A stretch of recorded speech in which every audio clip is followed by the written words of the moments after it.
जैसा कि हमने पिछले वीडियो में देखा था कि जियान को प्रोटेक्टर टाई से बचाने के लिए क्वीन मेडुसा वहां आ गई थी और प्रोटेक्टर टाई क्वीन मेडुसा से कहता है कि तुम्हें मेरे इस मैटर में टांग नहीं अड़ानी चाहिए। और क्वीन मेडुसा प्रोटेक्टर टाई से कहती है कि अगर मैंने अपनी टांग इस मैटर में अड़ाई तो तुम क्या करोगे। अब पॉइजन सेक्ट के सभी लोग क्वीन मेडुसा को देखकर कहते हैं ये तो वही एक्सपर्ट्स है जो हमारी लीडर लिटिल फेरी डॉक्टर के साथ थी और हमें पता नहीं था कि ये 1-2 जोंग लेवल की वॉरियर है। और अब पॉइजन सेक्ट से सभी लोग क्वीन मेडुसा के वहां आने पर बहुत ज्यादा खुश हो जाते हैं और अब पॉइजन सेक्ट के पास भी 10,000 स्कॉर्पियन गेट की तरह 2-2 जोंग लेवल के एक्सपर्ट्स थे यहां तक। और हाँ दोस्तों, अगर आपने अभी तक इसका पिछला एपिसोड नहीं देखा तो इसे देखने के बाद उसे भी देख लेना, लिंक डिस्क्रिप्शन में है। तो अब वीडियो शुरू करते हैं। अब प्रोटेक्टर टाई क्वीन मेडुसा को देखकर बहुत ज्यादा शॉक था क्योंकि क्वीन मेडुसा प्रोटेक्टर टाई के बराबर ही पावरफुल थी। अब प्रोटेक्टर टाई क्वीन मेडुसा से कहता है कि तुम जरूर मेरे काम में टांग अड़ाओगी, इसलिए मुझे पहले तुम्हें ही मारना पड़ेगा। और क्वीन मेडुसा भी जियान से कहती है कि इस प्रोटेक्टर टाई को तुम अब मेरे ऊपर छोड़ दो, मैं इसे देखती हूँ। और फिर क्वीन मेडुसा अपनी 7 कलर की स्नैक लॉन्ग स्वॉर्ड को बाहर निकाल लेती है और ये स्वॉर्ड क्वीन मेडुसा ने उन तीनों एम्पायर की पिछली फाइट में भी नहीं निकाली थी। और जब जीशान क्वीन मेडुसा को देखता है तो उसे अपनी आंखों पर यकीन ही नहीं होता है। एक और दोजोंग क्लास का एक्सपर्ट्स प्रोटेक्टर टाई को रोकने के लिए आ गया है और जीशान को तो क्वीन मेडुसा को देखते ही पसीना आने लगता है। और तभी जियान क्वीन मेडुसा से कहता है कि तुम टेंशन मत लेना, मैं जीशान को जल्दी ही खत्म करके तुम्हारी हेल्प करूंगा। जियान की बात सुनकर क्वीन मेडुसा कहती है तुम भी टेंशन मत लो, मैं इस प्रोटेक्टर टाई को यहां से भागने नहीं दूंगी क्योंकि मुझे पता है ये होल ऑफ सोल का मेंबर तुम्हारे लिए क्या मायने रखता है। और तभी प्रोटेक्टर टाई क्वीन मेडुसा से गुस्से में कहता है कि माना कि तुम भी एक दोजोंग लेवल की एक्सपर्ट्स हो, लेकिन तुम हमारे होल ऑफ सोल के आगे कुछ भी नहीं हो। और आज तुमने जो हमारे होल ऑफ सोल वालों से पंगा लिया है तो तुम्हें इसके बुरे परिणाम फ्यूचर में भुगतने पड़ेंगे। और तभी क्वीन मेडुसा प्रोटेक्टर टाई से कहती है कि होल ऑफ सोल से सभी टट्टू इसी तरह की धमकी दिया करते हैं। फिर प्रोटेक्टर टाई क्वीन मेडुसा से कहता है कि क्या तुम पहले भी मेरे किसी होल ऑफ सोल के मेंबर से मिली हो। लेकिन क्वीन मेडुसा प्रोटेक्टर टाई की बात को इग्नोर करके अपनी दाव की अनलिश कर देती है। और फिर प्रोटेक्टर टाई भी क्वीन मेडुसा से कहता है कि मैं भी देखता हूं कि तुम जैसी घमंडी लड़की में कितनी पावर्स है। और प्रोटेक्टर टाई अपनी डार्क ब्लैक चैन से क्वीन मेडुसा पर एक अटैक करता है, लेकिन क्वीन मेडुसा उस अटैक को अपनी स्वॉर्ड से ही रोक लेती है। अब इधर लिटिल फेरी डॉक्टर और जीबियान की फाइट भी बहुत ही ज्यादा बढ़ चुकी थी और जीबियान की क्वीन मेडुसा को देखकर थोड़ी जल जाती है और वो लिटिल फेरी डॉक्टर से कहता है कि तो अच्छा जी, तुम तभी इतने कॉन्फिडेंस से फाइट कर रही थी, आखिरकार तुमने भी 2 जोंग लेवल के एक्सपर्ट्स को बुला ही लिया है। तभी लिटिल फेरी डॉक्टर जीबियान से हंसते हुए कहती है कि क्या तुम ही एक ऐसे हो जो 2 जोंग के एक्सपर्ट्स को अपनी ओर से फाइट करने के लिए बुला सकते हो, और मैंने तो बस तुम्हें ही फॉलो किया है। और अब मुझे लगता है कि तुम्हारा पॉइजन सेक्ट को खत्म करने का सपना ही रह जाएगा। अब जीबियान लिटिल फेरी डॉक्टर से हंसते हुए कहता है कि तुम्हें क्या लगता है कि तुम जैसी कल की बच्ची मुझे ऐसे ही हरा सकती है, और मैंने अपनी 100 साल की कल्टीवेशन ऐसे ही की थी ताकि मैं तुम्हारे हाथों मारा जाऊं। तभी जीबियान की चेस्ट पर से कपड़े फट जाते हैं और जीबियान की चेस्ट पर एक टैटू को दिखाई देता है। और लिटिल फेरी डॉक्टर उस टैटू को देखकर बड़ी हैरानी से कहती है कि क्या ये टैटू तो blood demon scorpion emperor tattoo है, और ये तुम्हें कहां से मिला। जिस पर जीबियान लिटिल फेरी डॉक्टर को बताता है कि जब मैं अपना दोजोंग लेवल का ब्रेक थ्रू कर रहा था तो ये ब्लड डीमन स्कॉर्पियन एम्परर मुझे बहुत ही इंजर्ड हालत में मिला था, और तब के टाइम ये ब्लड डीमन स्कॉर्पियन एम्परर दोजोंग लेवल का ब्रेक थ्रू करने वाला था, और मैंने तब उस टाइम इसे बहुत मुश्किल से मारा था। और फिर इसको मारने के बाद इसके ब्लड, बॉडी और स्पिरिट को अपने बॉडी में रिफाइन कर लिया था। और अब तुम लड़की पहली हो जो मेरे इस 10,000 स्कॉर्पियन गेट के ब्लड डीमन स्कॉर्पियन एम्परर से फाइट करने वाली हो।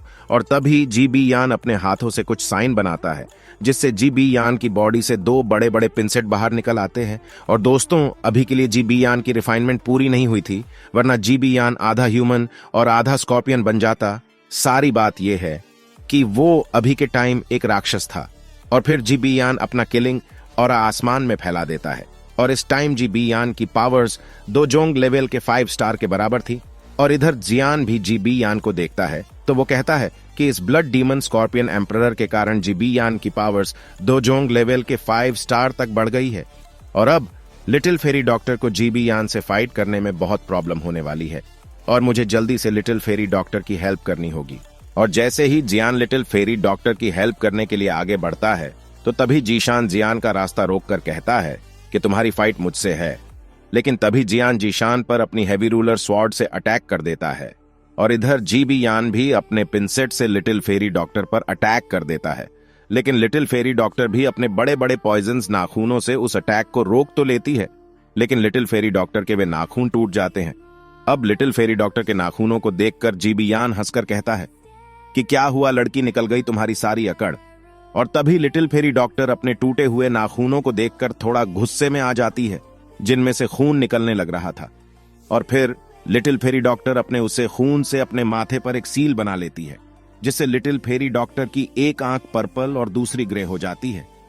अब जीबी यान लिटिल फेरी डॉक्टर के माथे पर उस सील को देखकर बहुत डर जाता है और फिर लिटिल फेरी डॉक्टर हंसकर कहती है कि बुढ़े तुम पहले हो जिसने मुझे ऐसा करने पर मजबूर कर दिया है। अब जीबी यान लिटिल फेरी डॉक्टर के ओरे को देखकर हालत खराब हो जाती है और इस टाइम इसे अपने आगे अपनी मौत दिखाई दे रही थी। और फिर जीबी यान लिटिल फेरी डॉक्टर से कहता है कि प्रोटेक्टर टाई ने सही कहा था कि तुम्हारे पास वो फुल पॉइजन्स बॉडी है और इसीलिए बच्ची तुम इतनी सी उम्र में एक दोजोंग लेवल की एक्सपर्ट्स बन गई हो। लेकिन लिटिल फेरी डॉक्टर जीबी यान की बातों को इग्नोर करके अपने एक हाथ के इशारे से अपने और जीबी यान के चारों ओर एक 100 फुट की रेडियस का एक इनविजिबल केज बना देती है। और फिर लिटिल फेरी डॉक्टर कहती है स्काई पॉइजन वर्ल्ड, जिससे बाहर के लोगों को उस इनविजिबल केज के अंदर क्या हो रहा है कुछ पता ना चले। अब जीबी यान उस केज के अंदर था और वो कहता है कि इस केज में तो बहुत ही खतरनाक पॉइजन है और तभी वो अपनी बॉडी को अपनी दावकी से कवर कर लेता है और फिर वो अपने पिंसेट बाहर निकालकर लिटिल फेरी डॉक्टर को उस पर अटैक करने का वेट करने लगता है। और इधर पॉइजन सेक्ट के लोगों को कुछ पता नहीं होता कि उस केज के अंदर आखिरकार हो क्या रहा है।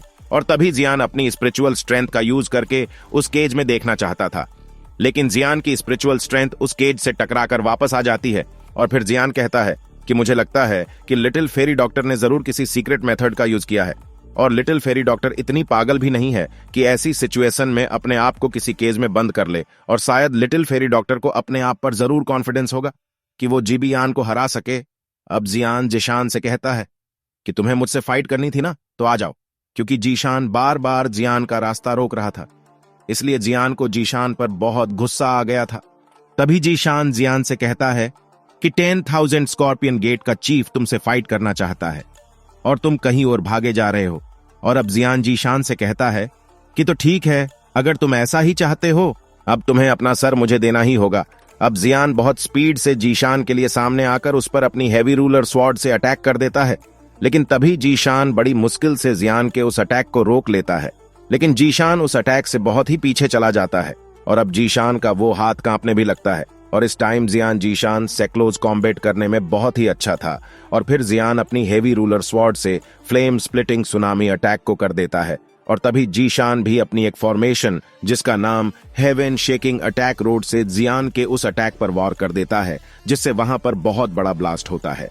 और जियान के अटैक से जीशान की हालत अब बहुत बेकार हो चुकी थी और जीशान अब जियान से जान बचाकर वहां से भागना चाहता था, लेकिन तभी जियान जीशान पर अपनी हेवी रूलर स्वॉर्ड से अटैक कर देता है। लेकिन जीशान बहुत मुश्किल से जियान के अटैक को रोक लेता है, लेकिन अभी इस टाइम जीशान के मुंह से खून आने लगता है और जीशान वहां से भागने ही वाला था, लेकिन तभी वहां लिटिल गर्ल जिया आ जाती है और वो अपनी पर्पल फिस्ट से जीशान पर अटैक कर देती है। तभी जीशान अपनी ब्लू रोड से उस फिस्ट को रोकने की कोशिश करता है, लेकिन जब वो अटैक जीशान की ब्लू रोड से टकराता है तो जीशान की ब्लू रोड टूट जाती है और वो अटैक जीशान की चेस्ट पर लगता है, जिससे जीशान खून की उल्टियां करने लगता है और वह इस टाइम सीरियसली इंजर्ड भी हो गया था। लेकिन तभी जीशान फाइट को छोड़कर 10,000 स्कॉर्पियन गेट की ओर भागने लगता है और जीशान को ऐसे भागता देखकर जियान कहता है कि तुम ऐसे कैसे फाइट को छोड़कर जा सकते हो। और तभी जियान अपनी 3,000 लाइटनिंग स्पीड का यूज करके जीशान के आगे आ जाता है और तभी जीशान 10,000 स्कॉर्पियन गेट के एल्डरो को चिल्लाकर कहता है कि भाई क्या तुम लोग अपने 10,000 स्कॉर्पियन गेट के चीफ को रेस्क्यू नहीं करोगे।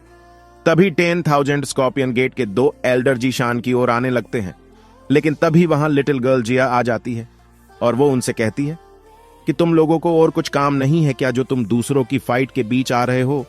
और वो दो एल्डर लिटिल गर्ल जिया पर अटैक कर देते हैं, लेकिन लिटिल गर्ल जिया उनके अटैक को बड़ी आसानी से रोक लेती है।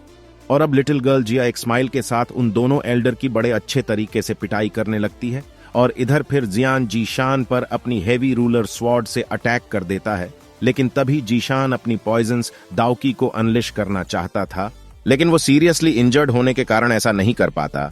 लेकिन फिर भी इतनी नाजुक हालत में भी जीशान जियान के इस अटैक को रोक लेता है, लेकिन अब जीशान और भी ज्यादा इंजर्ड हो जाता है। और फिर जियान अचानक जीशान के पीछे आकर एक पाम से अटैक कर देता है।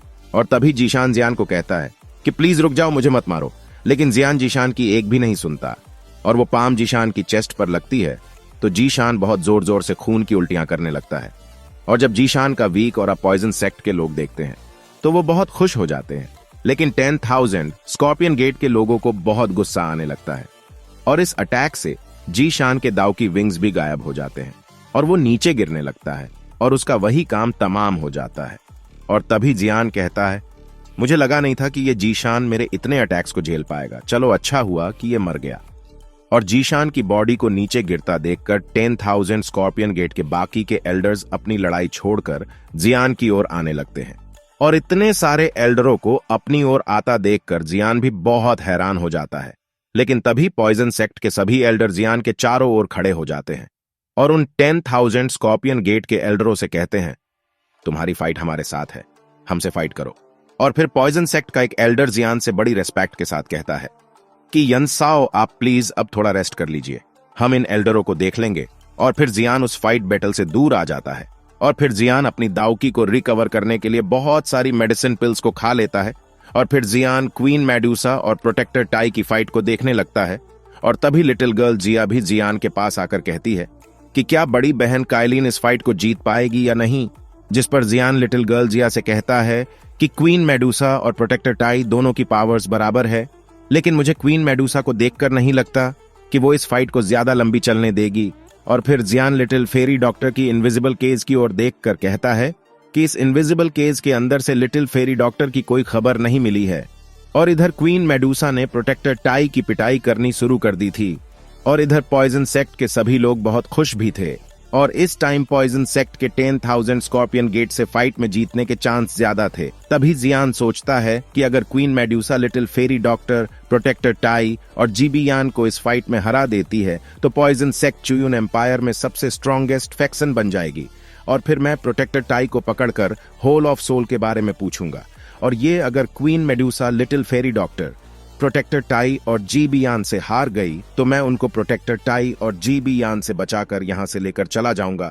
अब क्वीन मेडुसा प्रोटेक्टर टाई को भगा भगाकर मार रही थी और फिर क्वीन मेडुसा अपनी 7 कलर की लॉन्ग स्नैक स्वॉर्ड को प्रोटेक्टर टाई की चेस्ट में घुसा देती है। और जब क्वीन मेडुसा अपनी 7 कलर की लॉन्ग स्नैक स्वॉर्ड को प्रोटेक्टर टाई की चेस्ट से बाहर निकालती है तो वो हैरान हो जाती है क्योंकि उस स्वॉर्ड पर प्रोटेक्टर टाई का खून नहीं लगा था, लेकिन प्रोटेक्टर टाई को इस अटैक से बहुत ज्यादा डैमेज हुआ था। अब प्रोटेक्टर टाई क्वीन मेडुसा को गुस्से से कहता है कि मैंने आज तक इतनी खतरनाक तलवार चलाते हुए किसी को नहीं देखा है। और फिर प्रोटेक्टर टाई 10,000 स्कॉर्पियन गेट और पॉइजन सेक्ट के एल्डरो की ओर देखता है तो प्रोटेक्टर टाई 10,000 स्कॉर्पियन गेट के एल्डरो को देखकर कहता है कि इन बेवकूफों के लिए इतनी अच्छी अपॉर्चुनिटी थी, लेकिन ये 10,000 स्कॉर्पियन गेट के सारे एल्डर है बेबुद्धि के ही। अब अगर जीबीयान लिटिल फेरी डॉक्टर को हरा देता है तो फिर जीबीयान क्वीन मेडुसा को हराने में मेरी हेल्प कर सकता है। अब प्रोटेक्टर टाई कहता है कि मुझे लगता है कि अब मुझे ही इस बबाल औरत को हराना पड़ेगा। और इतना कहकर प्रोटेक्टर टाई ब्लैक फोक के एक बैग को बाहर निकालता है और उस बैग से उसके मुंह में वे स्पिरिचुअल बॉडीज जाने लगती है।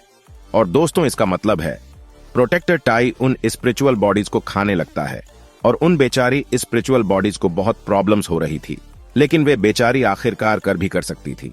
और जियान को प्रोटेक्टर टाई को इन बेचारी स्पिरिचुअल बॉडीज को खाता देखकर प्रोटेक्टर बू की याद आ जाती है। और हाँ दोस्तों, माना कि ये स्पिरिचुअल बॉडीज यूनसेन की तरह पावरफुल नहीं थी, लेकिन इनसे अभी प्रोटेक्टर टाई का ऑरा पावरफुल हो जाता है। तभी जियान क्वीन मेडुसा को चिल्लाकर कहता है कि प्रोटेक्टर टाई को वो स्पिरिचुअल बॉडीज खाने मत देना। और तभी क्वीन मेडुसा लाइट की स्पीड से प्रोटेक्टर टाई के ब्लैक फॉग वाले बैग पर अपनी स्वॉर्ड से अटैक कर देती है, जिससे प्रोटेक्टर टाई का वो बैग फट जाता है और उसमें से बहुत सारी सोल्स बाहर निकलकर भाग जाती है। और अब क्वीन मेडूसा भी उन स्पिरिचुअल बॉडीज को देखकर कहती है कि अच्छा तो ये है स्पिरिचुअल बॉडीज। और इधर जियान जब 100 से ज्यादा स्पिरिचुअल बॉडीज को इधर उधर भागता देखता है तो जियान कहता है कि ये होल ऑफ सोल वाले इतनी स्पिरिचुअल बॉडीज का आखिरकार करते क्या है। अब प्रोटेक्टर टाई अपने फटे हुए बैग और अपनी पकड़ी हुई स्पिरिचुअल बॉडीज को जाता देखकर क्वीन मेडूसा पर बहुत ज्यादा गुस्सा हो जाता है, क्योंकि प्रोटेक्टर टाई को इन सारी सोल्स को पकड़ने के लिए 1 साल लगा था और इन सोल्स का हिसाब उसे होल ऑफ सोल में देना था। अगर वो ऐसा नहीं करता है तो उसको बहुत प्रॉब्लम का भी सामना करना पड़ सकता है। और इसी के साथ ही आज का यह एपिसोड खत्म होता है। अगर आप सभी अगला एपिसोड चाहते हो, वीडियो को लाइक और चैनल को सब्सक्राइब कर लो। तो फिर मिलते हैं अगली वीडियो में। तो अभी के लिए बाय बाय दोस्तों।